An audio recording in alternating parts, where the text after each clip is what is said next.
Hello, I am Rutherford B Hayes, your 19th U.S. President. I was actually supposed to die as a baby because I was a very weak and gentle child, but that didn't stop me from succeeding in school and becoming governor of Ohio, a soldier, and in the end, a soldier, a lawyer, and in the end, our 19th U.S. President. All in all, I was one of the all-time most successful U.S. presidents. As a child, I was able to overcome my challenges and live normally. I was born on October 4th, 1822 in Delaware, Ohio.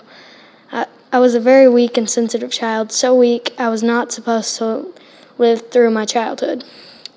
After barely getting to leave the house for years, my uncle convinced my mother to let me live a normal childhood. After being allowed to live a normal childhood, I found out I was very good at all kinds of games and a great athlete. I was very good at all kinds of games and a great athlete. I also enjoyed competing in spelling bees. I was a smart middle-class child with many friends. Unfortunately, I didn't have a father, but I had a loving mother and sister. My father, Rutherford Hayes Jr., died before I was even born. He was a part owner of a general store and was born in Brattleboro, Vermont. He died of a bad fever. My mother, Sophia Hayes, was a very overprotective mom of two. She put most of her focus on me, and my sister Fanny Hayes was so close to me that I've been quoted calling her the confidante of all my life. Even though I started off homeschooled, I had a great education. After being homeschooled, I went to Norwalk Academy at 1 year at 14 years old, and after that I went to Isaac Webb's preparatory school until being accepted into the College of Kenyon State, but I ended up graduating from Harvard. After graduating, I succeeded in all of my jobs. As a lawyer, I did all my cases in Cincinnati. I took 3 big murder cases and was successful in all of them. I also strongly opposed the death penalty. After being a lawyer, I volunteered to be a soldier in the Civil War. As a soldier, I had a very scary moment in Maryland where I was severely wounded by a gunshot. He was a major for his time as a soldier. His last job before presidency was being governor of Ohio. My last job before presidency was being governor of Ohio, where I served 2 terms. As an adult, I raised a good family. Hey, baby. This is my wife, Lucy Webb, who married me after graduating from Wesleyan Female College.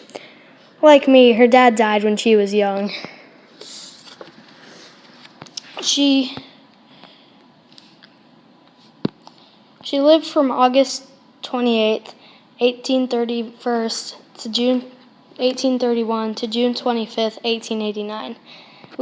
We had 4 sons: Bertrand Hayes, who lived from 1853 to 1926, Rutherford Hayes, who lived from 1852 to 1927, James Hayes, who lived from 1866 to 1934, and Scott Hayes, who lived from 1871 to 1923.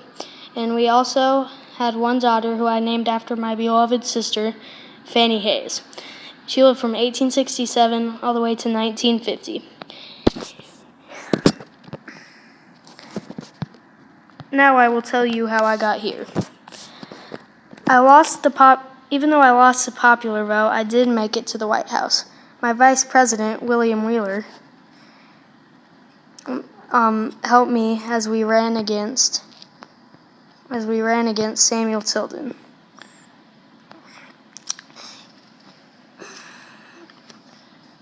My platform was civil rights.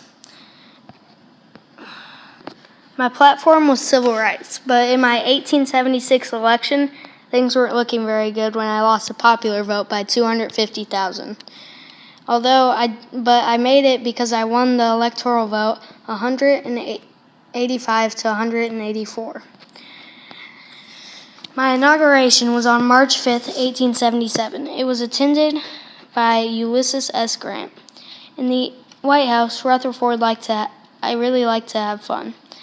In the mornings, we would pray as a family, and every afternoon we would sing and listen to music.